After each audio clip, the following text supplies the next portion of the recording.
Solar system के सबसे अजीबोगरीब फैक्ट। सोलर सिस्टम का साइज। जितना हम सोलर सिस्टम को बड़ा समझते हैं ये उससे कहीं ज़्यादा बड़ा है। प्लैनेट्स के आधार पर देखें तो हमारा सोलर सिस्टम नेपच्यून और क्यूपर बेल्ट पर एंड हो जाता है, और सन के मैग्नेटिक फील्ड के बेसिस पर देखें तो हमारे सोलर सिस्टम का लास्ट पॉइंट हेलियोस्फीयर है। हेलियोस्फीयर वो पॉइंट है जहाँ पर सूरज का मैग्नेटिक फील्ड खत्म हो जाता है। और यदि सन के ग्रेविटेशनल फील्ड के आधार पर सोलर सिस्टम को ऑब्जर्व करें तो हमारे सोलर सिस्टम का last deep point Oort cloud है। ओर्ट क्लाउड तक हमारा सोलर सिस्टम फैला हुआ है।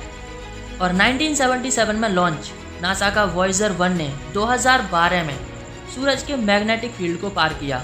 और सोलर सिस्टम के साइज़ का अंदाज़ा इस बात से लगा सकते हैं कि वॉयेजर 1 को ओर्ट क्लाउड पार करने में 28,000 साल लगेंगे, बशर्ते वॉयेजर 1 सलामत रहा। हॉटेस्ट प्लैनेट मरक्यूरी सूरज के सबसे नज़दीक प्लैनेट है, तो ऑब्वियसली ये सबसे गर्म ग्रह होना चाहिए, लेकिन मरक्यूरी हॉटेस्ट प्लैनेट नहीं है। सेकंड सबसे नज़दीक प्लैनेट वीनस हमारे सोलर सिस्टम का सबसे हॉटेस्ट प्लैनेट है, क्योंकि वीनस का एटमॉस्फेयर हमारे अर्थ के एटमॉस्फेयर से 100 टाइम्स डेंस है। और जब सनलाइट इस डेंस एटमॉस्फेयर से पास होती है तो वीनस की सरफेस बहुत गर्म हो जाती है। वीनस का average surface temperature 875 degree Fahrenheit तक पहुंच जाता है, जबकि मरकरी के सरफेस का एवरेज टेम्परेचर 800 डिग्री फ़ारेनहाइट तक ही रहता है। हमारे यूनिवर्स का ज़्यादातर हिस्सा हाइड्रोजन और हीलियम से बना है, और हमारे सोलर सिस्टम के प्लैनेट्स पर भी ज़्यादातर हाइड्रोजन और हीलियम गैस पाई जाती है। लेकिन हमारी पृथ्वी iron, oxygen, silicon, sulphur, magnesium, sodium, nickel, calcium और एल्यूमिनियम से बनी है। ये सभी तत्व बाकी दूसरी इंटरस्टेलर बॉडीज़ में बहुत ही कम मात्रा में पाए जाते हैं। ऑन अदर कॉन्ट्रेरी अर्थ का 90% भाग आयरन, ऑक्सीजन, सिलिकॉन और मैग्नीशियम से बना है। हमारी पृथ्वी पर 71% वाटर है, जो लिक्विड, गैस और सॉलिड तीनों स्टेट में अवेलेबल है। और इसके अलावा भी हमारे सोलर सिस्टम में पृथ्वी से कई गुना ज़्यादा पानी मौजूद है, लेकिन सॉलिड स्टेट में। और ये वाटर आइस कॉमनली कॉमेट्स और एस्टेरॉयड पर ज़्यादा मौजूद है। मार्स के पोलर कैप्स पर भी आइस मौजूद है। सोलर सिस्टम की स्मॉल बॉडीज़ जैसे सैटर्न के मून एनसेलेडस और ड्वार्फ प्लैनेट सेरेस पर भी वाटर आइस एग्जिस्ट करती है। और नासा के साइंटिस्ट ये सस्पेक्ट करते हैं कि जुपिटर के मून यूरोपा पर भी एक्स्ट्रा टेरेस्ट्रियल लाइफ पॉसिबल हो सकती है, क्योंकि यूरोपा की सरफेस बर्फ से जमी है, लेकिन फ्रोजन सरफेस के अंदर लिक्विड वाटर मौजूद है। तो मोस्ट प्रोबेबली रिसर्चर्स ये सजेस्ट करते हैं कि मे बी यूरोपा होस्ट हो सकता है एक एक्स्ट्रा टेरेस्ट्रियल लाइफ का। हालांकि यूरोपा पृथ्वी से छोटा है, लेकिन ये पृथ्वी से दोगुना पानी कंटेन करता है। पृथ्वी के किसी भी महासागर से दोगुना पानी है जुपिटर के मून यूरोपा पर। हमारे सोलर सिस्टम में 8 प्लैनेट्स हैं, और मोर देन 60 ईयर्स से हम यूनिवर्स को एक्सप्लोर कर रहे हैं। और लकीली हमने अपने सोलर सिस्टम के हर प्लैनेट्स को, सेलेस्टियल बॉडीज़ को नज़दीक से ऑब्जर्व किया है। मतलब हमने हमारे सोलर सिस्टम के हर प्लैनेट पर अपना स्पेसक्राफ्ट पहुंचा दिया है, as well as 2 dwarf planet Pluto और सेरेस पर भी। और ये पॉसिबल हो पाया है वॉयेजर 1 और वॉयेजर 2 स्पेसक्राफ्ट के ज़रिए, जो हमारे सोलर सिस्टम के हर प्लैनेट्स के साथ मीटअप कर चुके हैं। और वॉयेजर 1 सोलर सिस्टम के हेलियोस्फीयर को पार भी कर चुका है। हमारे सोलर सिस्टम का सबसे बड़ा प्लैनेट जुपिटर है, और यहाँ पर सोलर सिस्टम का सबसे बड़ा तूफान भी आता है जुपिटर के ग्रेट रेड स्पॉट एरिया में। यहाँ पर पिछले 300 सालों से लगातार तूफान चल रहा है, और ये तूफानी ग्रेट रेड स्पॉट एरिया का आकार पृथ्वी से दोगुना है। लेकिन हाल ही के दशकों में पता चला है कि ये एरिया लगातार छोटा होता जा रहा है। जनवरी 2015 कैलिफोर्निया इंस्टीट्यूट ऑफ टेक्नोलॉजी के एस्ट्रोनॉमर कॉन्स्टेंटिन वेटेगिन और माइक ब्राउन ने मैथमेटिकल इक्वेशन और सिमुलेशन के बेसिस पर यह पता लगाया कि हमारे सोलर सिस्टम के किनारे पर नेपच्यून से बहुत दूर एक विशाल प्लैनेट छिपा हो सकता है।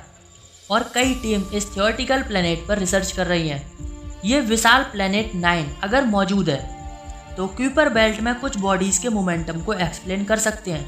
लेकिन साइंटिस्ट का कहना है कि यह प्लैनेट 9 एक ग्रेप साइज ब्लैक होल भी हो सकता है, जो एक गिगेंटिक प्लैनेट की तरह स्पेस को अपने अंदर रैप कर सकता है। और क्यूपर बेल्ट में मौजूद स्मॉल सेलेस्टियल बॉडीज़ की अजीब मोमेंटम के चलते अन्य कई प्लैनेट इफेक्टिव हो सकते हैं। यानी हमारे सोलर सिस्टम में भी एक ब्लैक होल होने की संभावना है, जो अभी सिर्फ एक मैथमेटिकल इक्वेशन है। हमारी पृथ्वी के चारों ओर हाईली मैग्नेटिक फील्ड मौजूद है, जिसे हम वैन एलन बेल्ट कहते हैं। ये बेल्ट सोलर एक्टिविटीज के अकॉर्डिंग फैलती है और सिकुड़ती है। कभी कभी ये बेल्ट लार्ज यूनिट में फैल जाती है। वैन एलन बेल्ट से स्पेस वेदर और सोलर स्टॉर्म के बारे में बेटर प्रिडिक्शन करने में मदद मिलती है। अगर पृथ्वी के चारों ओर वैन एलन बेल्ट न होती तो सूरज से आने वाले सोलर स्टॉर्म पृथ्वी को जलाकर राख कर देती। हमारे आउटर सोलर सिस्टम में मौजूद सबसे विचित्र मून मिरिंडा एक शैडो मून है यूरेनस का, जो सबसे पहली बार 1986 में वॉयेजर 2 के द्वारा देखा गया था। इसकी सरफेस पर शार्प धारियां, क्रेटर्स और मेजर डिसरप्शंस मौजूद है, जो यूजुअली रिजल्ट है वोल्केनो एक्शन का।